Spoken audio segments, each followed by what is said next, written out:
सोचिए, दुनिया के सबसे पावरफुल लोग, बड़े business tycoons, royal families, film stars, ministers, जजेस, सबका नाम एक सीक्रेट लिस्ट में हो और गवर्नमेंट जानबूझकर उस लिस्ट को पब्लिक ना करे और कोई ये बोले अगर सच बाहर आ गया तो पूरा सिस्टम हिल जाएगा।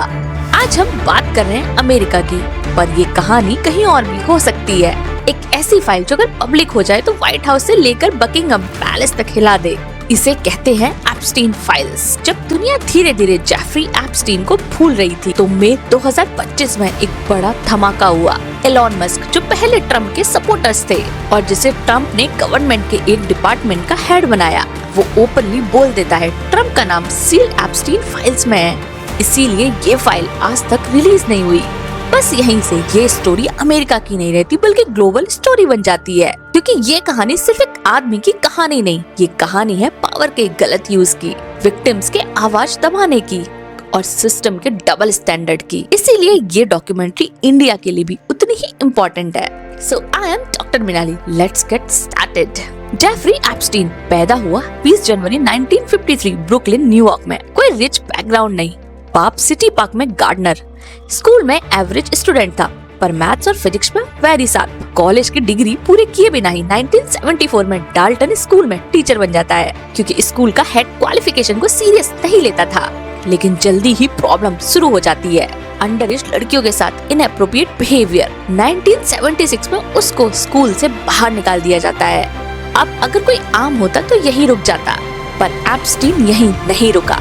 एक स्टूडेंट के फादर के थ्रू वो पहुंचता है बियर स्टर्न्स, वॉल स्ट्रीट की टॉप 5 इन्वेस्टमेंट बैंकों में से एक बैंक। 1976 में जूनियर पोजीशन और सिर्फ 4 साल में उसी बैंक में पार्टनर बन जाता है। लेकिन फिर से वही पैटर्न, रूल्स तोड़ना, अनऑथराइज्ड डील करना। 1981 में बियर स्टर्न्स बोलते हैं अब काफी है।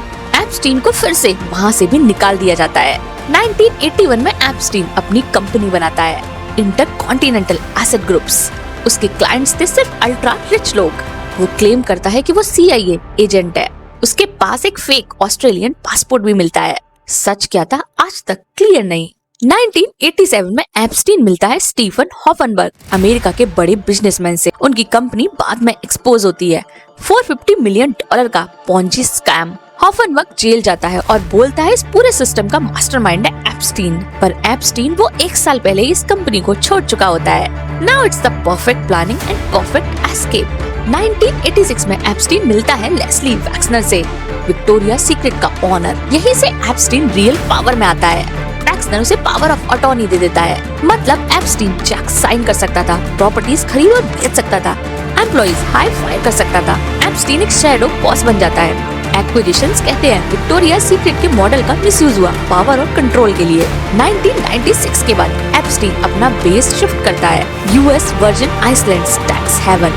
यहीं से एप्स्टीन का सबसे बड़ा डार्क चैप्टर शुरू होता है। उसके मैंशंस में हिडन कैमरास लगाए जाते हैं। पॉलिटिशियन, सेलिब्रिटीज, बिलियनियर्स और साथ में अंडरएज गर्ल्स, सब रिकॉर्ड होता है। ये सिर्फ प्लेजर के लिए नहीं था, ये था ब्लैकमेल। इसमें उसकी मददगार थी गिस्लेन मैक्सवेल। 2021 में मैक्सवेल को सेक्स ट्रैफिकिंग केस में पकड़ा जाता है। 1990 से 2000 के बीच ट्रम्प और एप्स्टीन कई पार्टीज में साथ दिखते हैं। 1992 के एक वीडियो में वो दोनों डांस करते हुए दिखते हैं। 2002 में ट्रम्प का एक स्टेटमेंट आता है, he likes beautiful women but many on younger side. ये स्टेटमेंट आज भी पब्लिक रिकॉर्ड में है। आइसलैंड विजिट का कोई क्लियर प्रूफ नहीं है, लेकिन कनेक्शंस अनहाइडेबल हैं। एप्स्टीन का private jet Lolita Express, flight logs में नाम आते हैं Bill Clinton, Prince Andrew, Kevin Spacey. Trump का नाम भी लॉग्स में है, लेकिन आइसलैंड विजिट का कोई कंफर्म प्रूफ नहीं है। ब्लैक बॉक्स में ट्रम्प और उसकी फैमिली के कॉन्टेक्ट्स मिलते हैं। टिम वर्जीनिया के एलिगेशंस, प्रिंस एंड्रयू ने उसे 17 साल की एज में अब्यूज किया। फोटो पब्लिक हुई। प्रिंस एंड्रयू ने डिनाई किया, लेकिन 2022 में सेटलमेंट कर लिया। No trial no confession. जुलाई 2019 में एप्स्टीन अरेस्ट होता है, चार्जेस सेक्स ट्रैफिकिंग। ट्रायल 2020 में होना था, पर ट्रायल कभी हुआ ही नहीं। 10 अगस्त 2019 में एप्स्टीन जेल में डेड मिलता है। Official reason is the suicide, पर दुनिया मानती नहीं और सवाल आज भी वही है, एप्स्टीन फाइल्स में कौन कौन है और सच अभी भी क्यों छुपा है। नाउ इस स्टोरी से इंडिया के लिए सीख क्या है? सबसे पहला, पावर के साथ अकाउंटेबिलिटी जरूरी है, और दूसरा, विक्टिम की आवाज को दबाना सिस्टम को कमजोर करता है, और तीसरा, मीडिया का काम सिर्फ TRP नहीं बल्कि सवाल पूछना है। और चौथा, ब्लाइंड फैंडम डेमोक्रेसी के लिए डेंजरस होता है। वीडियो पसंद आए तो वीडियो को लाइक कीजिए, इस वीडियो को ज्यादा से ज्यादा शेयर कीजिए, चैनल को सब्सक्राइब नहीं किया है तो सब्सक्राइब कीजिए। India decode doctor Minali. Bye bye guys, मिलते हैं नेक्स्ट वीडियो में।